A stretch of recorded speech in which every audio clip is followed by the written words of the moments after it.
nama aku Della Citra Sena dengan NIM 24011160024. Aku dari offering G13 dari mata kuliah PKN. Di sini aku bakal ngajak kalian semua buat ngebahas tentang penganggur. Tapi sebelum itu, menurut kalian apa sih pengangguran itu? Jadi, pengangguran itu kalau dari KBBI itu artinya di mana keadaan tidak melakukan apa-apa atau tidak bekerja. Atau hal yang biasa kita sebut dengan nganggur. Itu kalau dari KBBI.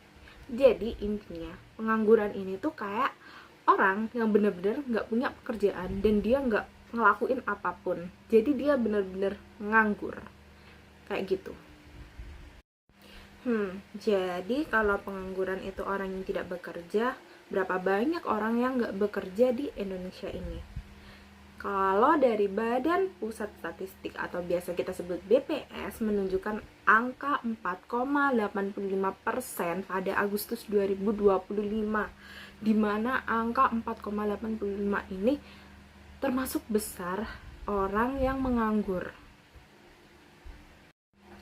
Dari angka segitu banyaknya ada di angka 4,85%, kebanyakan pada usia berapa sih yang menganggur ini? Kalau dari web Detik Edu yang aku cari, Gen Z itu merupakan penyumbang angka pengangguran tertinggi.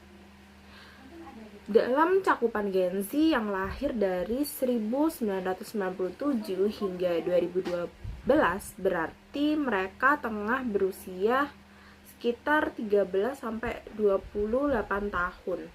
Menurut data Skernas, usia Gen Z tersebut menjadi yang paling banyak menyumbang tingkat pengangguran terbuka atau biasa kita sebut dengan TPT di Indonesia. Kemudian kalau udah Gen Z yang banyak yang nganggur, apa sih faktor-faktor yang mempengaruhi tingkat pengangguran itu? Kalau kita cari di Google, itu faktor utama yang mempengaruhi pengangguran di Indonesia itu meliputi ketidaksesuaian keterampilan dan pendidikan dengan kebutuhan pasar. Kenapa keterampilan dan pendidikan ini nggak sesuai dengan yang ada di pasar? Padahal kan kalau Gen Z bisa nih kan mulai merencanakan dan numbuhin skill-skill mereka agar bisa sesuai dengan kebutuhan yang ada di pasar. Kemudian kalau kita lanjut lagi baca, ada lagi faktornya yaitu kemajuan teknologi yang menggantikan tenaga manusia. Emang sih kebanyakan sekarang banyak robot-robot yang mulai bekerja menggantikan manusia. Susah dong kalau gitu.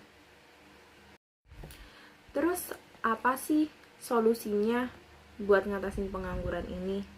Karena di faktor tadi sudah sempat kita singgung, adanya ketidaksesuaian keterampilan dan pendidikan dengan kebutuhan pasar. Oleh karena itu, kita mulai dari sekarang bisa untuk meningkatkan pendidikan kita dan ngelatih keterampilan kita agar skill-skill yang kita miliki itu bisa kita gunakan dan dapat kita gunakan untuk kebutuhan pasar. Sehingga dengan skill-skill yang ada, kita tuh juga nggak tergantikan oleh yang namanya teknologi-teknologi. Jadi, di mana tenaga manusia itu masih bisa bersaing dengan tenaga teknologi-teknologi baru yang akan lebih maju. Jadi nantinya tenaga manusia juga tidak akan tergantikan oleh teknologi-teknologi yang akan lebih maju ke depannya. Tapi kalau kita pikir-pikir lagi, apakah pengangguran ini tuh dapat kita atasin dengan kita meningkatin pendidikan? Pastinya bisa. Karena dengan kita meningkatkan pendidikan dan keterampilan kita nanti, ini adalah salah satu strategi utama dan paling efektif untuk kita mengatasi adanya pengangguran ke depannya.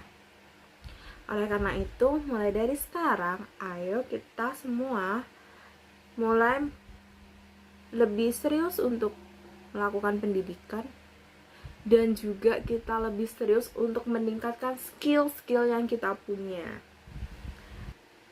Kayaknya udah banyak banget nih yang udah kita bahas tentang pengangguran ini. Dan aku berharap semoga video ini dapat bermanfaat untuk teman-teman ke depannya. Dan jangan lupa, untuk teman-teman semua, jangan pernah malas untuk meningkatkan pendidikan dan melatih skill-skill yang kita punya itu. Kayaknya cukup sekian yang bisa aku sampaikan. Cukup dari aku ucapin terima kasih. Wassalamualaikum warahmatullahi wabarakatuh. Bye-bye. Sampai bertemu di video-video selanjutnya. See you.